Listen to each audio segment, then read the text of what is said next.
श्री सत्यनारायण भगवान की जय। माता लक्ष्मी की जय। श्री शिवाय नमस्तुभ्यम। आज होली के पावन पर्व की आप सभी भक्तजनों को शुभकामनाएं।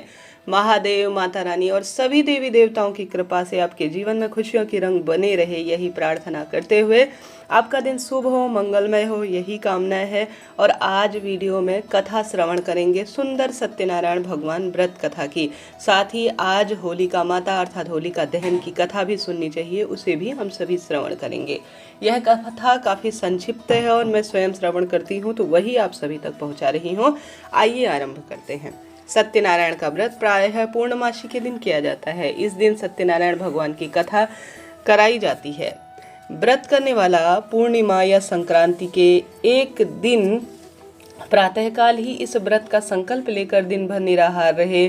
शाम के समय स्नान करके संध्या पूर्वक श्री गणेश जी, गौरी मैया, वरुण भगवान और भगवान विष्णु आदि सभी देवी देवताओं के पूजन की तैयारी करें। केले के खंभों और आम के पत्तों के बंधनवार से एक सुंदर मंडप बनाकर सुंदर चौकी पर सत्यनारायण भगवान की प्रतिमा स्थापित करें। पास ही कलश में गणेश जी और नवग्रह भी स्थापित करें तथा पुष्प जल हाथ में लेकर नारायण भगवान का ध्यान करें। यज्ञोपवीत पुष्प धूप नैवेद्य से युक्त होकर स्तुति करें कि हे महाप्रभु, मैंने श्रद्धा पूर्वक फल जब मेरी सामग्री जो भी मेरे पास उपलब्ध है आपको अर्पण की है, इसे स्वीकार करें और मेरा बारंबार प्रणाम, आपको नमस्कार है, मेरी पूजा को पूर्ण करें। ऐसी प्रार्थना कर कर अपने इष्ट पितृ देवी देवताओं का ध्यान करें, कथा सुने और इसे पढ़ना शुरू करें। कथा के अनुसार एक नेमिषारण्य में तपस्या करते हुए शौनक आदि ऋषियों ने सूत जी से पूछा कि जिसके करने से मनुष्य मनवांछित फल प्राप्त कर सकता है, ऐसा कोई व्रत और तप बताइए। सूत जी ने कहा, एक बार श्री नारद जी ने भी भगवान विष्णु से ऐसा ही प्रश्न किया। तब श्री भगवान विष्णु ने उनके सामने जिस व्रत का वर्णन किया वही मैं आपसे कहता हूँ। प्राचीन काल में काशीपुर में अति निर्धन और दरिद्र ब्राह्मण रहता था। वह भूख प्यास से व्याकुल होकर भटकता फिरता था। एक दिन उसकी दशा से व्यथित होकर भगवान विष्णु ने बूढ़े ब्राह्मण के रूप में प्रकट होकर ब्राह्मण को सत्यनारायण व्रत के विस्तार पूर्वक विधि बतलाई और अंतर्ध्यान हो गए। भगवान अपने मन में श्री सत्यनारायण व्रत का निश्चय कर कर घर लौट आया और इसी चिंता में उसे रात भर नींद नहीं आई। सवेरा होते ही वह सत्यनारायण के व्रत का संकल्प करके भिक्षा मांगने के लिए चल दिया। उस दिन थोड़े से ही परिश्रम से बहुत अधिक धन, धान्य, भिक्षा इत्यादि उसे प्राप्त हुई। शाम के समय घर पहुंचकर उसने बड़ी श्रद्धा के साथ भगवान सत्यनारायण का व्रत विधि पूर्वक किया। भगवान सत्यनारायण की कृपा से थोड़े ही दिनों में वह बहुत अधिक धनवान हो गया और वह जब भी जीवित रहा उसने तब तक महीने के महीने श्री सत्यनारायण भगवान के व्रत का पूजन और विधि विधान से सभी नियमों का पालन किया। जब उसने अपनी देह छोड़ी उसके बाद वह विष्णु लोक में स्थान उसे प्राप्त हुआ। भक्तजनों, सूत जी पुनः बोले कि एक दिन एक ब्राह्मण अपने बंधु बांधवों के साथ ध्यान मग्न होकर बैठे ही थे कि सत्यदेव की कथा सुन रहे थे। तभी भूख प्यास से व्याकुल एक लकड़हारा वहां जा पहुंचा। वह भी भूख प्यास भूलकर कथा सुनने बैठ गया। कथा की समाप्ति पर उसने प्रसाद ग्रहण किया और जल पिया। फिर उसने ब्राह्मण से इस कथा के बारे में पूछा तो उन्होंने बताया कि सत्यनारायण जी का यह व्रत है जो मनवांछित फल देने वाला है। मैं भी बहुत दरिद्र था, इस व्रत के प्रभाव से ही मुझे सब कुछ धन धान्य वैभव प्राप्त हुआ है। यह सुनकर लकड़हारा बड़ा प्रसन्न हुआ और मन ही मन श्री सत्यनारायण भगवान के व्रत का पूर्ण रूप से निश्चय और पूजन करता हुआ लकड़ी बेचने के लिए बाजार की ओर चल दिया। उस दिन लकड़हारे को लकड़ियों का दुगना दाम मिला। उन्हीं पैसों से उसने केले, दूध, दही आदि समस्त पूजन की सामग्री खरीद ली और घर वापस चला गया। घर पहुंचकर उसने अपने परिवार के सभी सदस्यों के साथ और पड़ोसियों को बुलाकर विधि पूर्वक सत्यनारायण भगवान का पूजन किया। भगवान सत्यनारायण की कृपा से थोड़े ही दिनों में वह संपन्न हो गया। सूत जी ने फिर कहा कि प्राचीन काल में उल्कामुख नाम का एक राजा था। वह और उसकी पत्नी दोनों ही बड़े धर्मनिष्ठ थे। एक समय राजा रानी भद्रशिला नदी के किनारे श्री सत्यनारायण भगवान की कथा सुन रहे थे कि एक बनिया भी वहां आ पहुंचा। उसने अपनी रत्नों से भरी नौका को एक किनारे पर लगा दिया और स्वयं भगवान की पूजा के स्थल पर बैठ गया। वहां पर चमत्कार देखकर राजा ने पूछा कि आप यह क्या कर रहे हैं। राजा ने बताया कि हम भगवान विष्णु का पूजन कर रहे हैं। यह व्रत सभी मनोकामनाओं को पूर्ण करने वाला है। राजा के वचन सुनकर और प्रसाद पाकर बनिया अपने घर पहुंच गया। घर पहुंचकर उसने अपनी पत्नी से व्रत का संपूर्ण वृतांत कहा और संकल्प लिया कि मैं संतान होने पर यह व्रत करूंगा। उसकी पत्नी का नाम लीलावती था। सत्यदेव की कृपा से वह कुछ ही दिनों में गर्भवती हो गई। 10 महीने पूर्ण होने पर उसने कन्या को जन्म दिया। कन्या का नाम कलावती रखा गया और चंद्रमा की कलाओं के समान वह नित्य प्रतिदिन सुंदर स्वरूप में बढ़ने लगी।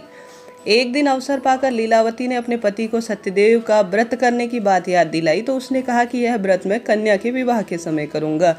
यह कहकर बनिया अपने कारोबार में लग गया। जब कन्या विवाह के योग्य हो गई तो उसने दूतों द्वारा खोज कराकर कंचनपुर नगर के एक बनिए के सुंदर, सुशील और गुणवान बालक से उसका विवाह करा दिया। फिर भी बनिया सत्यनारायण का व्रत नहीं किया, जिससे सत्यनारायण भगवान अप्रसन्न हो गए। कुछ दिनों बाद बनिया अपने दामाद को लेकर समुद्र किनारे रत्नासागरपुर में व्यापार करने चला गया। एक दिन रत्नासागर के राजा चंद्रकेतु के खजाने से चोरों ने बहुत सारा धन चुरा लिया। राजा के सिपाही चोरों का पीछा कर रहे थे। चोरों ने जब देखा कि सिपाहियों से बचना काफी कठिन है तो उन्होंने राजकोष से चुराए हुए तमाम धन को एक जगह फेंक दिया और स्वयं वहां से भाग गए। वहां बनिए का डेरा था। सिपाही चोरों को ढूंढते हुए उसी स्थान पर पहुंच गए और उन्होंने दोनों बनियों को चोर समझकर पकड़ लिया। राजा ने दोनों बनियों को जेल में डालने का भी आदेश दिया और सारा उनका धन कोष जमा करा लिया। भक्तजनों, श्री सत्यदेव की कोप से लीलावती और कलावती भी बड़े दुख के दिन काट रहे थे। एक दिन कलावती भूख प्यास से व्याकुल होकर एक मंदिर चली गई। वहां सत्यनारायण भगवान की कथा हो रही थी। वहां बैठकर उसने कथा सुनी। प्रसाद लेकर रात होने पर वह पहुंची। माता ने देरी का कारण पूछा तो उसने सारी बात बताई। उसकी बात सुनकर लीलावती को अपने पति की भूली बिसरी बात आ गई और उसने श्री सत्यदेव के व्रत का निश्चय किया। भक्तजनों, उसने अपने बंधु बांधवों को बुलाकर श्रद्धापूर्वक कथा सुनी और विनम्र भाव से ओतप्रोत होकर प्रार्थना की कि मेरे पति ने जो संकल्प लिया है उनका वह व्रत नहीं कर पाए हैं। शायद उस कारण से आप अप्रसन्न हुए होंगे। अब कृपा करके उनका अपराध क्षमा करें। लीलावती की प्रार्थना से सत्यनारायण भगवान प्रसन्न हुए और भूल चूक उन्होंने क्षमा की। भक्तजनों, उसी रात्रि में श्री सत्यदेव ने राजा चंद्रकेतु को स्वप्न में दर्शन देकर कहा कि प्रातःकाल होते ही दोनों बनियों को जेल से छोड़ दो और उनका सारा धन भी उन्हें लौटा दो, वरना पुत्र पौत्र समेत तुम्हारा पूरा राज्य नष्ट हो जाएगा। इतना कहकर सत्यदेव तो अंतर्ध्यान हो गए और राजा ने भी सवेरा होते ही दोनों बनियों को मुक्त करा दिया और साथ ही उनका सारा धन भी उन्हें लौटा दिया और बहुत सारा सम्मान देकर उन्हें विदा किया। दोनों बनिए आनंदित होकर अपनी नौका लेकर घर की ओर चल पड़े। तभी श्री सत्यनारायण भगवान सन्यासी के वेश में उनके समीप आए और बोले कि तुम्हारी नौका में क्या है। बनिए ने हंसते हुए उत्तर दिया कि नौका में तो सिर्फ लता पत्रों के सिवाय और कुछ भी नहीं है। यह सुनकर दंडी स्वामी ने कहा कि तुम्हारा वचन सत्य हो। स्वामी के चले जाने पर बनिए ने देखा कि नौका काफी हल्की होकर ऊपर उठ रही है। उसे बड़ा आश्चर्य हुआ और वह यह देखकर गम के मारे बेहोश हो गया। तुरंत दामाद ने कहा कि इस प्रकार घबराने से तो कुछ नहीं होगा, यह सब उन्हीं स्वामी की करामात है। चलकर उनसे क्यों ना प्रार्थना की जाए, उनके चरण पकड़ लिए जाए। फिर उसने वैसा ही किया। दामाद की बात मानकर बनिया स्वामी के पास पहुंचकर उनके चरणों में गिर पड़ा और बार बार उनसे क्षमा मांगने लगा। उसकी विनीत प्रार्थना से भगवान ने प्रसन्न होकर उसे इच्छित वरदान दिया और स्वयं उसी जगह अंतर्ध्यान हो गए। बनिए ने नाव के पास जाकर देखा तो उसकी जो नाव थी वह धन रत्नों से भरपूर थी। तब उन्होंने वहीं पर श्री सत्यनारायण भगवान का पूजन किया, कथा सुनी और भूल चूक के लिए क्षमा प्रार्थी हुई। फिर वह घर की ओर चल दिए। भक्तजनों, अपने नगर के समीप पहुंचकर बनिए ने लीलावती के पास अपने आने का समाचार भेजा। लीलावती उस समय भगवान सत्यनारायण की व्रत कथा सुन रही थी और पूजन कर रही थी। उसने अपनी पुत्री लीलावती से कहा कि तुम्हारे पति और पिता आ गए हैं, मैं उनके स्वागत के लिए चलती हूँ। तुम भी प्रसाद लेकर शीघ्र ही नदी के तट पर आ जाना। कलावती प्रसन्नता के कारण इतनी विमुग्ध हो गई कि कथा का प्रसाद लेना भूल गई और पूजा अधूरी ही छोड़कर नदी के किनारे तुरंत ही दौड़ पड़ी तट पर।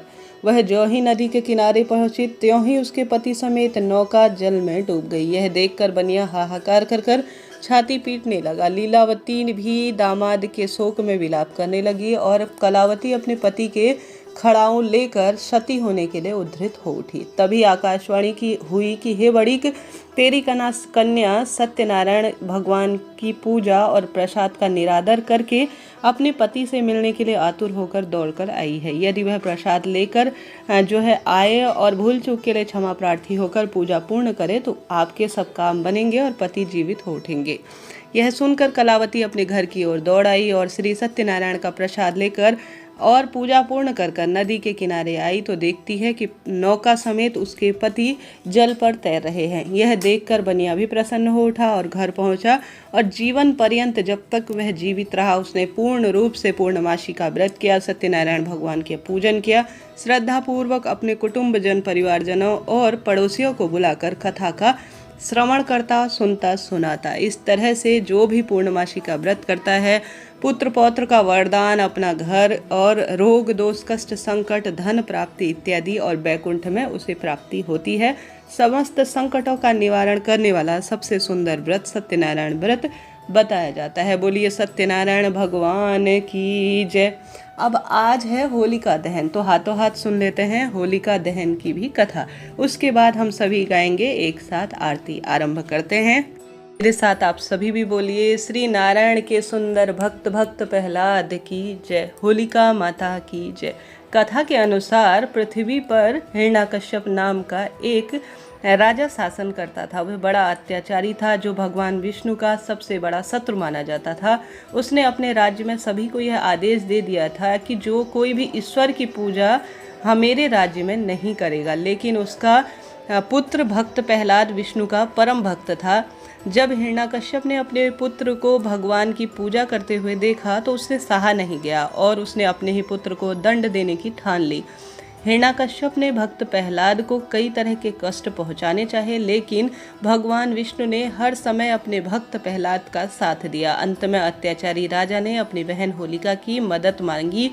होलिका को यह वरदान था कि वह अग्नि नहीं उसे जला सकती, इसलिए होलिका प्रहलाद को अपनी गोद में लेकर अग्नि में प्रवेश कर गई। लेकिन भगवान विष्णु की कृपा से होलिका उस अग्नि में भस्म हो गई और भक्त प्रहलाद बच गया। तब से होलिका का दहन पूर्ण रूप से बुराई पर अच्छाई के स्वरूप में मनाया जाता है। साथ ही होलिका का एक अपना वैज्ञानिक महत्व भी है। होली बसंत के मौसम में खेली जाती है जो कि सर्दी के अंत और ग्रीष्म ऋतु के बीच की अवधि होती है। ऐसे में पुराने समय में सर्दियों के दौरान जो नियमित रूप से स्नान नहीं करते थे उनकी त्वचा पर त्वचा रोग का खतरा बहुत बढ़ता था। इसलिए होलिका दहन के पीछे वैज्ञानिक कारण यह भी है कि होलिका पर्व के दौरान जलाई गई लकड़ियों से वातावरण में फैले हुए खतरनाक जीवाणुओं का भी नष्ट हो जाता था और होलिका की परिक्रमा करने से शरीर में जमे हुए कीटाणु भी अलाव की गर्मी से मर जाते थे। वहीं देश के कुछ हिस्सों में होलिका दहन के बाद कई लोग अपने माथे पर होली की राख लगाते हैं, जिससे कि मानसिक और शारीरिक स्वास्थ्य पर बहुत अच्छा असर माना जाता था। भक्तजनों, यहाँ पर हमारे हिंदू धर्म में यही खास बात है कि इससे जो है वैज्ञानिक और धार्मिक जीवन हमेशा ही सुदृढ़ होता है। जैसा कि आप जानते होंगे आज शाम को होलिका दहन का पूजन किया जाएगा। होलिका दहन की पूजा में रोली, माला, अक्षत, गंध पुष्प, धूप, दीप, कच्चे सूत का धागा, बताशे, नारियल और पंचफल इत्यादि पूजा की सामग्री में एक साथ रखकर आप सभी पूजन करें। इन सभी चीज़ों से होलिका दहन के समय आप सभी माता के अर्थात जहाँ पर भी होलिका दहन का स्वरूप बना होगा वहाँ पर आपको पूजा करना होगा और साथ ही श्रद्धा भाव से होलिका माता की 7 या 11 बार कच्चे सूत का धागा लेकर आपको लपेटना चाहिए। होलिका दहन के बाद सभी सामग्रियों को एक एक करके होलिका में आहुति दी जाती है। इससे मन, तन और पूरा जो है वातावरण शुद्ध होता है, ऐसी शास्त्रों में मान्यता है और ज्योतिष और वैज्ञानिक दृष्टिकोण से भी यही कहा जाता है। ऐसे में साथ ही जल का अर्घ दिया जाता है और अपनी मनोकामना कही जाती है। इसके पश्चात होलिका दहन के बाद पंचफल और चीनी इत्यादि के खिलौने की आहुति समर्पित करने का विधान है। हमारे वेद शास्त्रों में यह कही गई बातें सबसे सुंदर और सबसे श्रेष्ठ मानी जाती है। इसी तरह से होलिका की यह संक्षिप्त कथा भी है। आपने सुनी, आपका धन्यवाद और आभार। अब करते हैं श्री सत्यनारायण भगवान की आरती। देखिए, आज के दिन सत्यनारायण भगवान की आरती पूजा करने से माता लक्ष्मी और श्री नारायण बहुत प्रसन्न होते हैं। उन्हीं का यह स्वरूप है जो कि जीवन में बरकत देता है। गुरुवार का दिन होने के कारण यह दिन और अधिक श्रेष्ठ हो गया है। आरंभ करते हैं ओम जय लक्ष्मी रमणा श्री जय लक्ष्मी रमणा सत्यनारायण स्वामी जनपातक हरणा। ओम जय लक्ष्मी रमणा रत्न जड़ित सिंहासन अद्भुत छवि राजे प्रभु अद्भुत छवि राजे। नारद करत निरंतर घंटा ध्वनि बाजे। ओम जय लक्ष्मी रमणा प्रकट भय कलि कारण द्विज को दर्श दियो प्रभु द्विज को दर्श दियो। बूढ़ा ब्राह्मण बनकर कंचन महल कियो। ओम जय लक्ष्मी रमणा दुर्बल भील कराल जिन पर कृपा करी प्रभु जिन पर कृपा करी। चंद्रचूर्ण एक राजा तिन की विपत्ति हरी। ओम जय लक्ष्मी रमणा वैश्य मनोरथ पायो श्रद्धा तज दीनी मई श्रद्धा तज दीनी। जो फल भोग्यो प्रभु जी फिर स्तुति कीन्ही। ओम जय लक्ष्मी रमणा भाव भक्ति के कारण छिन छिन रूप धर्यो प्रभु छिन छिन रूप धरो। श्रद्धा धारण कीनी जन को काज सरयो। ओम जय लक्ष्मी रमणा बाल गाल संग राजा वन में भक्ति करी प्रभु वन में भक्ति करी। मन वांछित फल दीनो दीन दयाल हरि। ओम जय लक्ष्मी रमणा चढ़त प्रसाद शवायो कदली फल मेवा प्रभु कदली फल मेवा। धूप दीप तुलसी से राजी सत्य देवा। ओम जय लक्ष्मी रमणा श्री सत्यनारायण जी की आरती जो कोई नर गावे प्रभु प्रेम सहित गावे। तन मन सुख संपत्ति मन वांछित फल पावे। ओम जय लक्ष्मी रमणा बोलिए लक्ष्मी नारायण भगवान की जय। बोलिए इष्ट देवता की जय पितृदेवों की जय। हर हर महादेव। इस तरह से सत्यनारायण भगवान व्रत कथा आरती और होलिका दहन से जुड़ी हुई संक्षिप्त कथा मैंने आपको श्रवण कराई। आपने सुनी, आपका धन्यवाद और आभार। आपसे अनुरोध है यहाँ तक आप चैनल पर हैं तो लाइक करें शेयर करें सब्सक्राइब करें।